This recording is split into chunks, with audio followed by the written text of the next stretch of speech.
Unmute. There we go now.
We ancestors will be give life for freedom and things like that.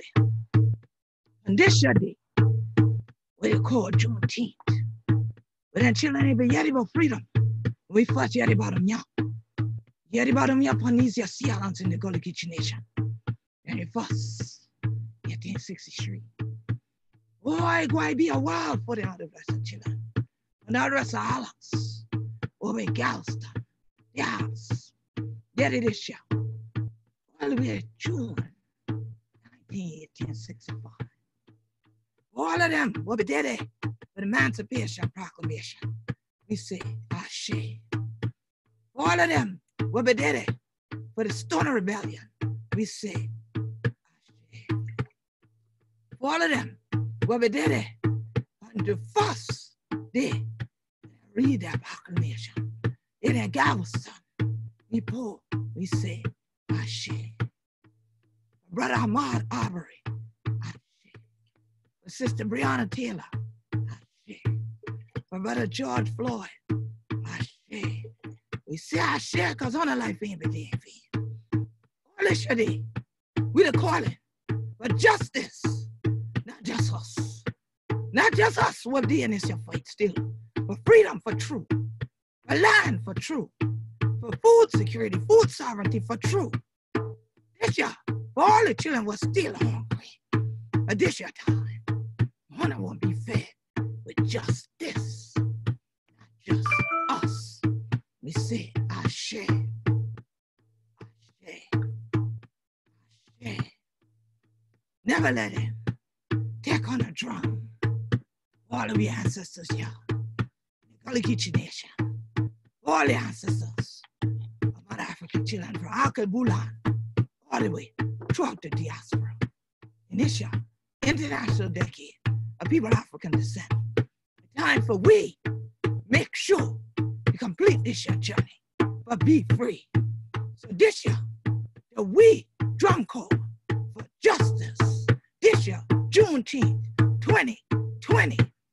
And for this year, we say, Ashe, Ashe, Ashe, and Harambe.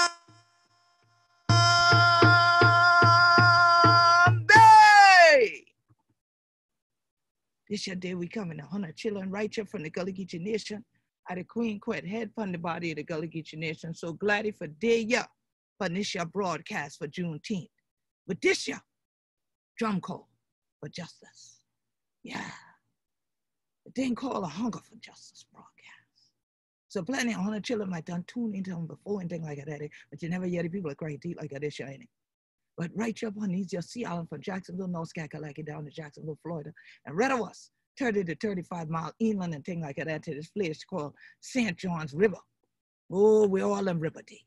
Even the Stoner River, where that Stoner Rebellion would take place. We did it on the AS Basin, right here in the Gullah Geechee Nation. A sounded drum. We didn't try for teeth from we. Back in 1739, we killed them. Started up the Stoner Rebellion, right here in the Gullah Geechee Nation. Left an island called John's Island, just like we river the St. John's River. It left John's Island and it going inland. And it get to this here place and march down what they call the King Highway.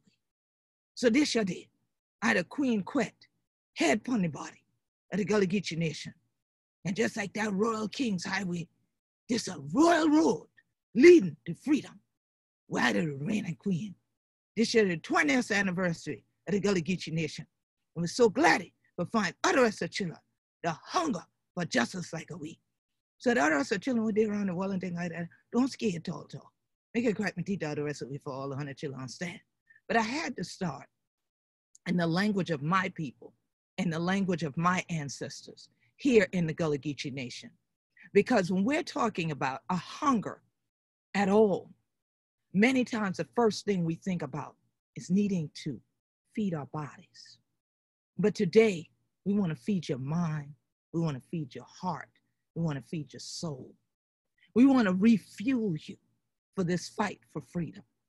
Because when people get hungry, they're either going to fight for what they need to eat and survive and thrive, or they're going to pass out because they're too weak to fight and they're not thriving. So as Black, Indigenous people of color, we've come together this day on a Hunger for Justice Juneteenth broadcast to not only tell you about where we are and what we're doing in terms of the food justice and sovereignty movement, but to also engage you in this opportunity to stand with the children of Mother Africa in the ownership of land. 90% of Black agricultural land was stolen, removed from beneath our feet since a period of time called the Reconstruction era, especially in the South, which is primarily where people of African descent in North America came to be landowners. My people of the Gullah Geechee Nation, that goes from Jacksonville, North Carolina to Jacksonville, Florida, and we live on the Sea Islands, were the inception point. We were the foundation of America. We put the cornerstone here for America. And they call us Black gold, Black cargo, because of the riches that we poured into this land with our blood, sweat, and tears. Our ancestors were sold in one direction as Black cargo. And then the food sources like the Carolina gold rice was sold in the other direction and fed the world. But do you think that is fair to have people that fed the world starve to death? Because others now want to have recreation on the very lands that for agricultural lands, that were for sovereignty, that were for self-sufficiency, that they bring this destructionment to our coastline and then poison the very waters that we harvest from as well. We harvest from the water and the land. The land is our family and the waterways are our bloodline. So today I wear red for the blood of our people, not only the blood of Brother Ahmaud Arbery and Brother George Floyd and Sister Breonna Taylor and so many others who, because of injustice, their blood yet runs warm in streets and roads. And right here in the Gullah Geechee Nation, when Brother Ahmaud Arbery died just a couple of months ago, the shock of witnessing this still going on made us again get out into the streets, get out into the roads to stand up for justice. But at that time, again, it felt like it was just us. So as you noticed in the beginning, this is not my native tongue. This is my native tongue like this, anything like that. Now, Gullah. This is your first time hearing it. That's the Gullah language you're hearing. Well, English being a second language, I often wonder in the Western world, do they mean what we mean? Are we speaking the same language? Because we also speak through the drum. We speak through the polyrhythm, because that is what draws the people together in the circle. So we wondered why, when we were sounding the drum, that yet another one of us had died and the blood was pouring out. How come people didn't come out? But it took 3. And then here it came. That power came forth into the world to say it's time that it's no longer just us, but there's justice. on this same land where my ancestors had been enslaved, in this same place that people call the USA today, the United States of America. It's time to actually unite. But how can you do it if you don't have the energy and you're not able to sustain yourself? You can't sustain yourself if you're eating food-like substances and not actual food. There's no balance. So when I thought about the balance in this hour and the significance of this day, Juneteenth, I didn't want you to get the message too late. I didn't want you to spend 2 years after the drum had sounded before someone had to read you a proclamation, or you read a tweet, or you finally decided to read a blog and then realize how old it was. We wanted you to be part of this day on behalf of Mother Africa's children in this international decade of people of African descent. It is time to stand up and unite. So that is why the speakers you'll hear throughout the day have come together to do just that. And what's my point today? They asked me to be the one with the key, the keynote. The key opens a door. But where are we going when we get inside? And who's coming with us? Is it just us again? For me, that was unacceptable. So I started thinking about balance. I started thinking about keys, and I started thinking about what did this Western world mean when they say justice? Why don't they show up and be a part of what we're doing? Why don't they stand up with we for true and things like that? Don't they know who we be? Don't they hear the drum? And I remember there was silence that was taken in 1739 and 1740, the slave codes came, and maybe they didn't realize that they took away the drum, they took away reading and writing for African people. They took away land ownership for African people. They said, no, you can't do that. But today we say, oh, yes, we can, we have, and we will continue. And now when we sound the drum, more people hear it and they're coming too. It's a growing culture of us coming together to come back to the land, to take a stand and to remain on the land. But when we're on it, we have to realize that we have to be in balance. We have to have land that is significant enough, that's healthy enough, that's nutritious enough, that it feeds all of we, so that our hunger can be quenched. And so here it is that with all those things going through my mind, all of them coming like a cacophony of rhythm, each hitting and striking a drum head at the same time, but causing a polyrhythm that became part of an endless rhyme, I thought about that balance, and I saw Mother Ma'at. I thought about their definition of justice, and I said, in America, they say she's blind. Well, maybe that's the problem. We need her to see. We need her to see that it's unacceptable, the behavior that's been going on. And when I looked up the definition, they said it was to be reasonable. Well, it's unreasonable to murder people because of the color of their skin. It's unreasonable to displace people from the land that their ancestors worked on for free, that is part of their cultural heritage and legacy, and is a place that is still viable on which they can thrive and survive if you leave them be for their own self-sufficiency. So 20 years ago, I was elected the head of state for the Gullah Geechee Nation after a 1-year-long election.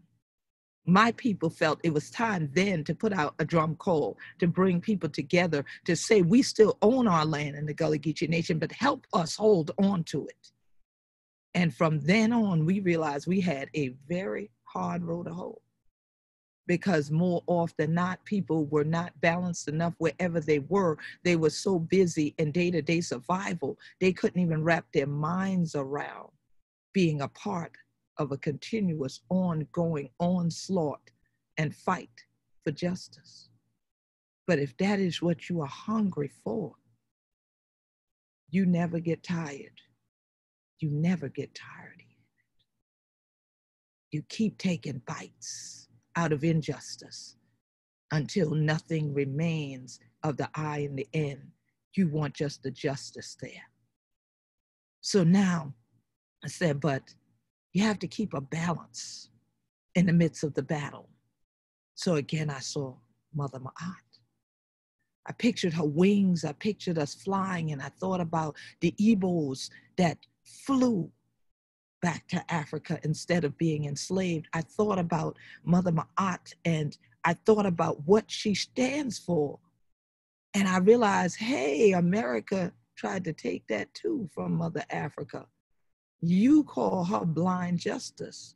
We say she's a woman of truth and harmony and balance and justice. Ma'at.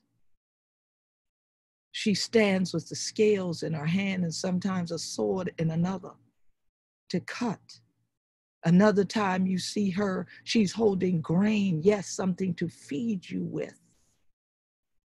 And most of the time you see her, the scale is there and she has a feather. Because at the end of all of this, we're tried in the hall of justice. And when your heart is placed on the scale, will it balance with the feather or not? The choice is yours. Today is your day to hear the drum call for justice so that you can help to provide balance in this world, but pray you have balance in the afterworld. On behalf of my ancestors who had the drums taken from them, had literacy made illegal, I want to read to you. I want to read to you to honor them on Juneteenth because many of our ancestors could not read deeds. And that is why, with documentation, they got their land stolen legally because they just couldn't read the legalese that was written down. And many today have an opportunity for literacy and you refuse to use it. If it is not a tweet, if it's not a video message, you refuse to hear it, see it, or do anything with it. I refuse to allow this day to go by without honoring our ancestors who died because they read after 1740, when the law said Black people, Negroes, were not to read, you were not to write, you were not to play the drum, and you are not to own land. So donning my glasses to read every word is a revolutionary act. And I wanted to make sure that you understood why I did it. I did it because I wanted to be clear in what I read to you, that our stand is about today. I wanted to be clear that when we talk about Ma'at, we're talking about the being, the entity, one would say the deity, the spiritual power, Heka, that power source that's in one's life that causes the world to act rationally according to purpose was one of the things I read. And I said, well, that must be the purpose for this time. That was the purpose for which people needed to stay at home, regain energy, regain power, to see clearly, hear, and hear, to then go out and protest for justice. And so being a person that has come from a community of Christianity, as soon as I saw the word purpose, I was called to Romans again. The Romans took a lot from Kemet, where Ma'at was, right? And they said, and we know that all things work together for the good to those who love God. Yes, do you love God? If you don't love God, I know you can't love me.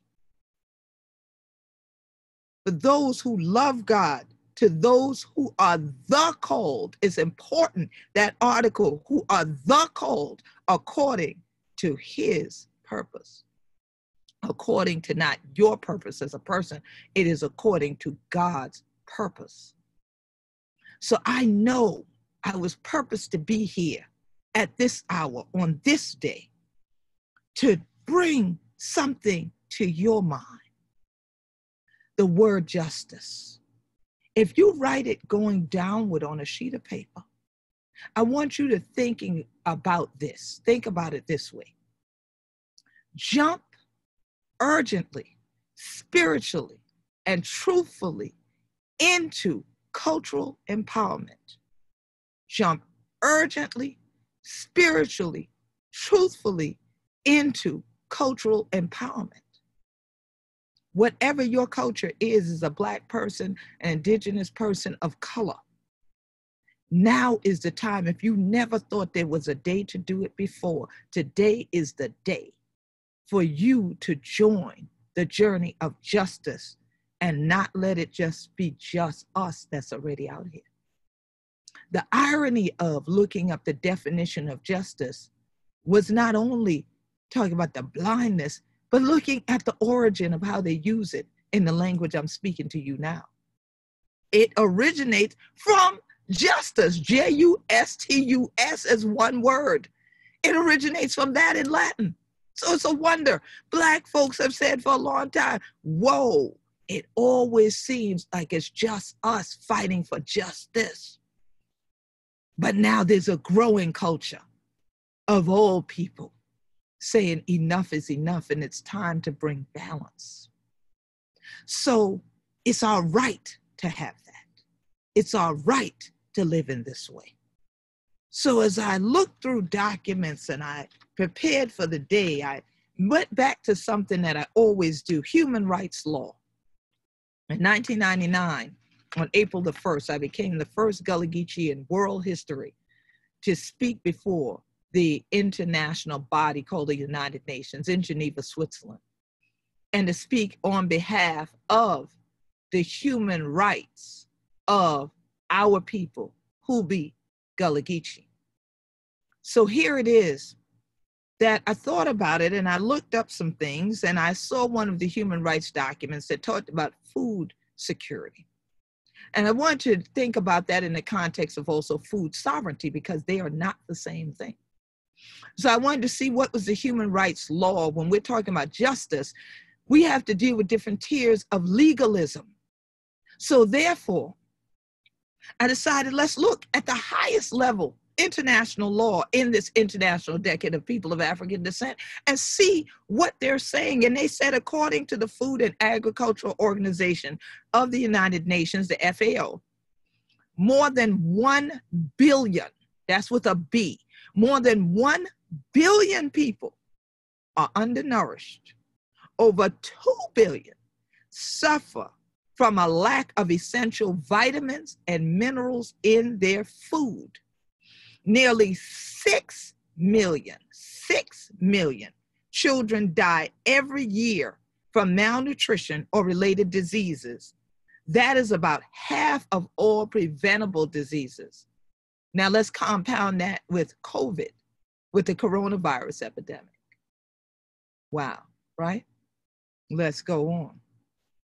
The majority of those suffering from hunger and malnutrition are smallholders or landless people, mostly women and girls living in rural areas without access to productive resources. Landless people. And there's a continued move to remove Black people around the world from their land. The children of Mother Africa and throughout the diaspora from their land to make us landless.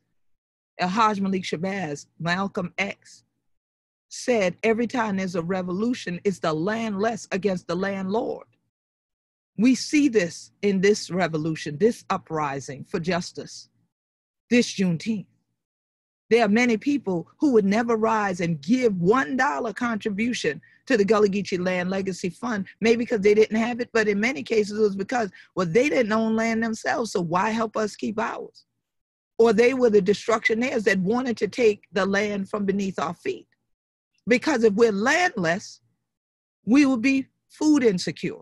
If we're food insecure, then we're insecure in totality because your mind cannot be clear if you're stressed all the time and you do not know where your next meal is coming from, or is it a real meal, or is it what the USDA calls a food-like substance? So to grow your own food is a revolutionary act. That would solve a lot of hunger, malnutrition, and preventable deaths. That would build up the immune system against the destruction as well as against the diseases, the pandemics, and the economic hardships that come when someone else shuts down. This pandemic didn't just shut things down in the Gullah Geechee Nation. Every year during this time of year is a hurricane season, and stores that are non-Gullah Geechee owned, the first thing they do is board up and get ready to run, and they leave just us here. If we did not rely on the knowledge of our ancestors to preserve our food and traditional indigenous ways on land that we became owners of and continue to hold since 1862 during the U.S. Civil War, not after, not in Reconstruction, but during the U.S. Civil War, Gullah Geechees became the largest group of African people in North America to be land owners. And we are agrarian people. We are sea-working people. We are subsistence farmers, and we are subsistence fishing men and women. The Gullah Geechee Fishing Association, the Gullah Geechee Sea Island Coalition, the Gullah Geechee Sustainability Think Tank have continued to fight for the rights of our people to be self-sufficient so that we are not insecure about literally where our next meal is coming from.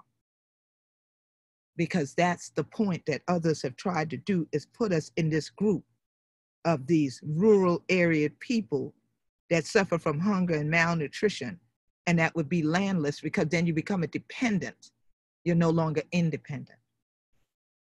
But they also mentioned that the right to food is recognized in the 1948 Universal Declaration of Human Rights as part of the right to an adequate standard of living, and is enshrined in the 1966 International Covenant on Economic, Social, and Cultural Rights.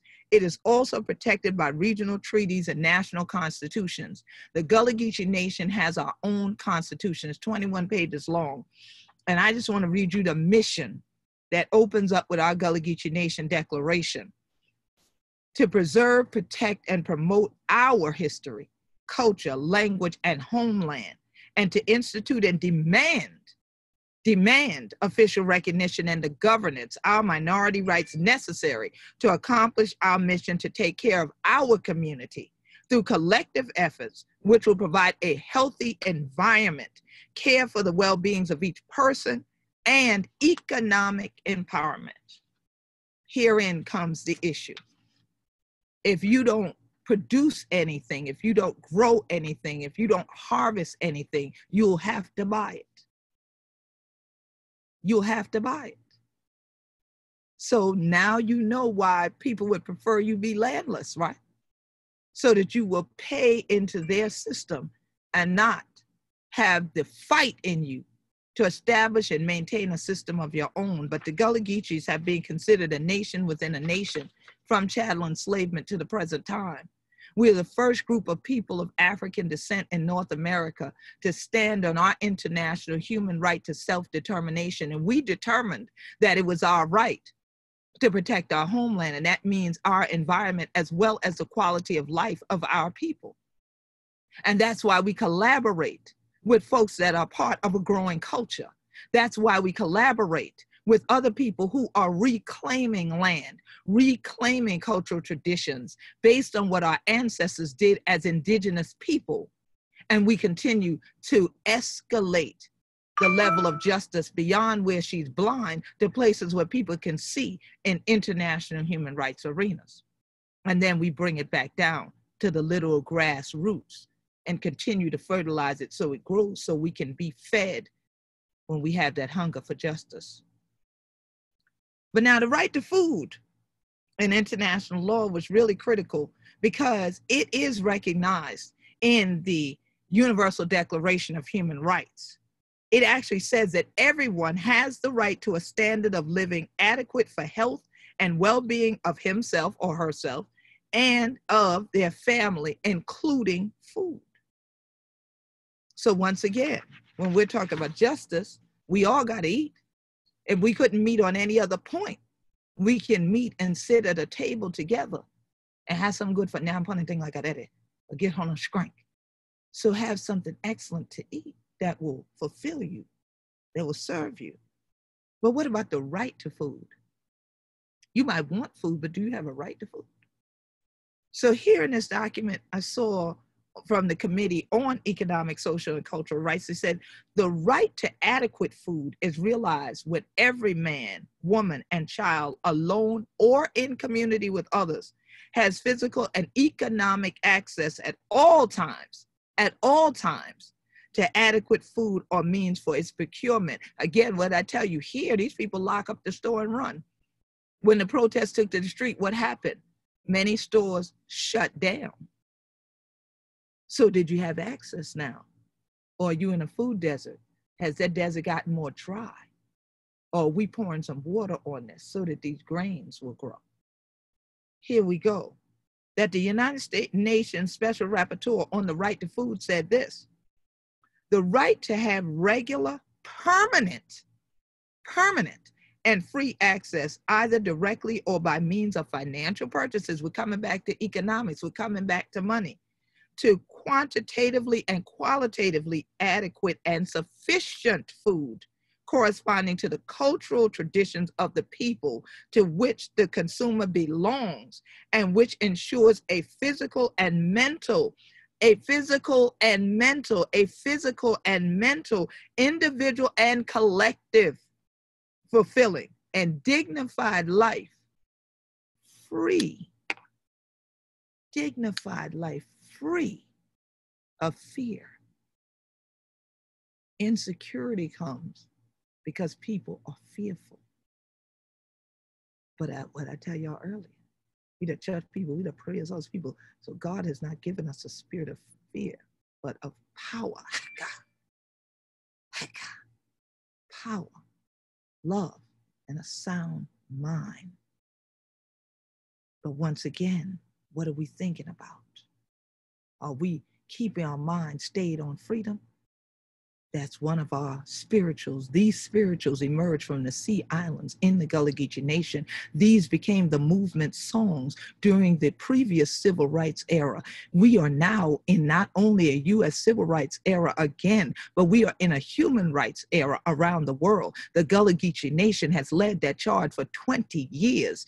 This is our 20th anniversary, July 2nd, 2020. We will be online again, carrying on this continuing drumming. This is just a drum call. It did not say stop the drums from playing after today. There will not be another slave code that removes this from us. We have a right to think.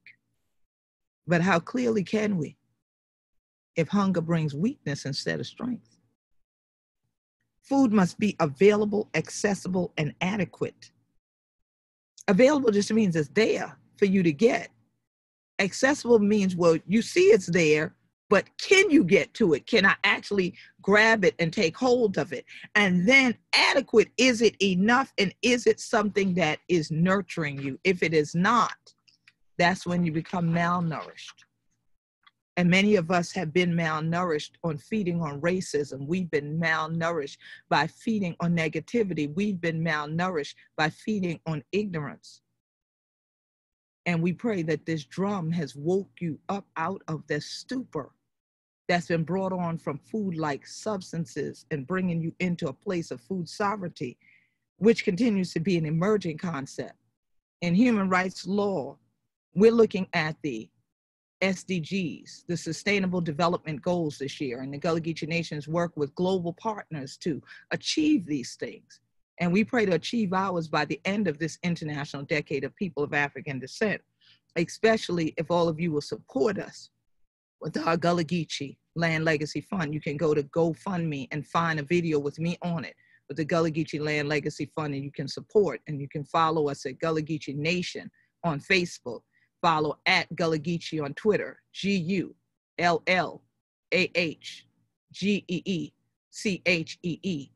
You can find me, Queen Quet, at queenquet.com, and Quet is QUET. If you follow us, you'll realize that our journey has never been one of back to the land. It's to remain on the land and reclaim the land and continue a stand, because the word sovereignty is what is part of our legacy.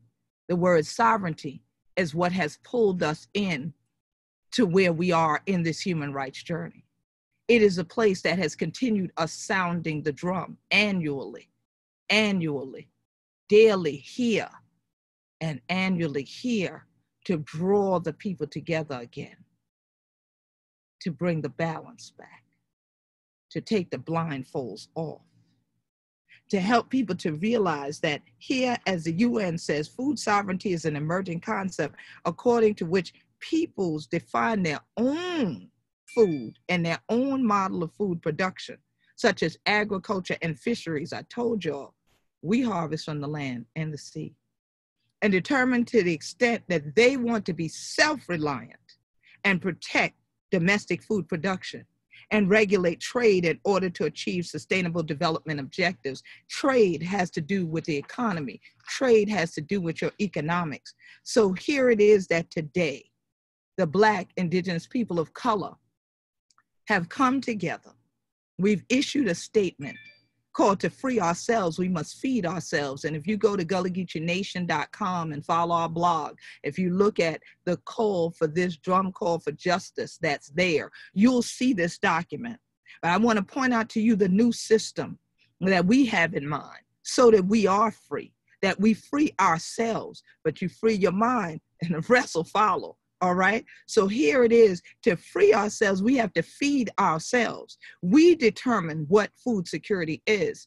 We determine food sovereignty and what we will harvest, what we will produce. And it won't be food-like substances. It will be nutritious. It will nourish the people, and the people can get to it, and it'll be based on their own cultures.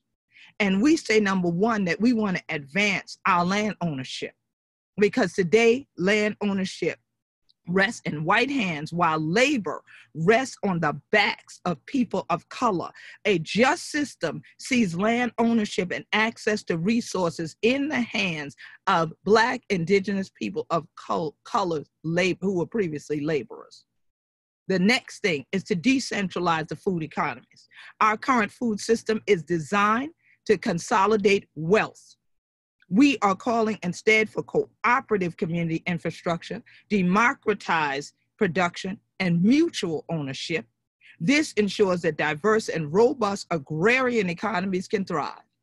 So in the Gullah Geechee Nation, having the family compound and that mutual ownership remains our base of operation and our tradition, our culture, because we want to end food apartheid. Ecologically and culturally appropriate food is a right. It's a right.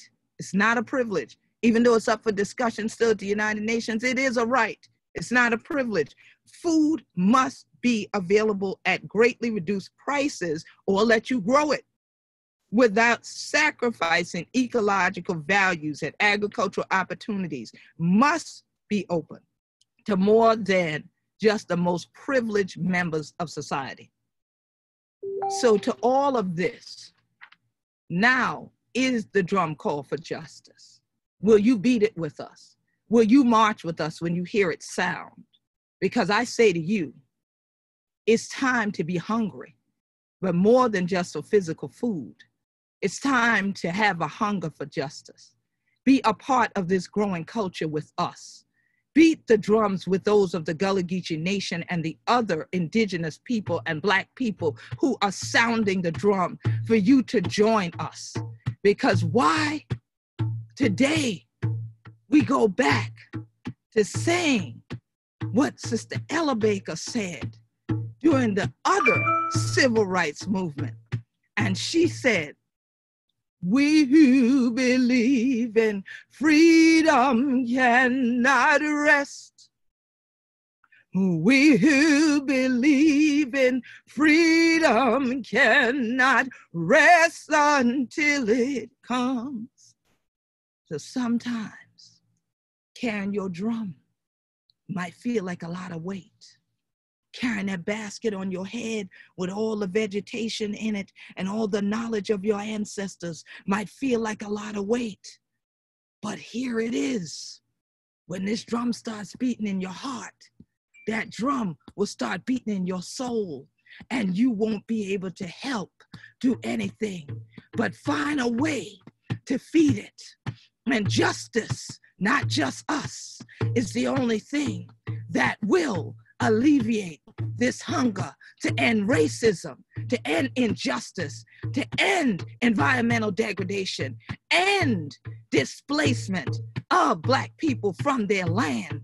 We thank you for coming today and use this Juneteenth as an opportunity to take a stand for land. This is our growing culture's drum call for justice. I, the Queen Quet, head pon the body of the Gullah Geechee Nation, and I so glady for join you with 100 children who take this your time for start Juneteenth the way we want to do them, the way we ancestors do them. For Cato, for the Stoner Rebellion, for Denmark Vesey, for Gullah Jack, for Harriet Tubman, we be Gullah Geechee, anointed people. We still standing, we still free. Come stand with we in this drum call for justice and food sovereignty.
Hello. Hello, hello, hello. How's everybody doing? Whew. How about lighting a fire? Wow. I have, I had to break out. I just had to. That's how powerful that was. That's how powerful it is to be able to understand that we have so much to be thankful for to even have this amazing group of people that are getting together for this Juneteenth broadcast. I'm so excited. So excited. I heard someone say earlier that we're, standing on the shoulders of our ancestors, and that at this point in time, we need to take in every single piece of information we can so that we can be resilient, so that we can figure out what our resistance looks like. And one of the things that I'd like to say to just to get things really on and popping, everybody has a role to play. So I'm going to say it from the standpoint of, I was in the military for 10 years. I was in the Army for 10 years. While I was in the military, one of the things I learned is that everybody is not built for resiliency as in a warrior-like mentality. Not everybody's built that way. And so if you're trying to figure out where you are, figure out how are you built. So I love the way Queen Quet said we need to open this up and start thinking about how do I feel? What is it that I feel? And then what is my contribution to make things bigger, stronger, greater, whatever it might happen to be. And the reason I'm saying that is because the next topic that's coming up is about land and liberation. And when people think about liberating, a lot of times people think about actually just obtaining something, like liberating something or bringing something to them. But there's two ways also that you have to be able to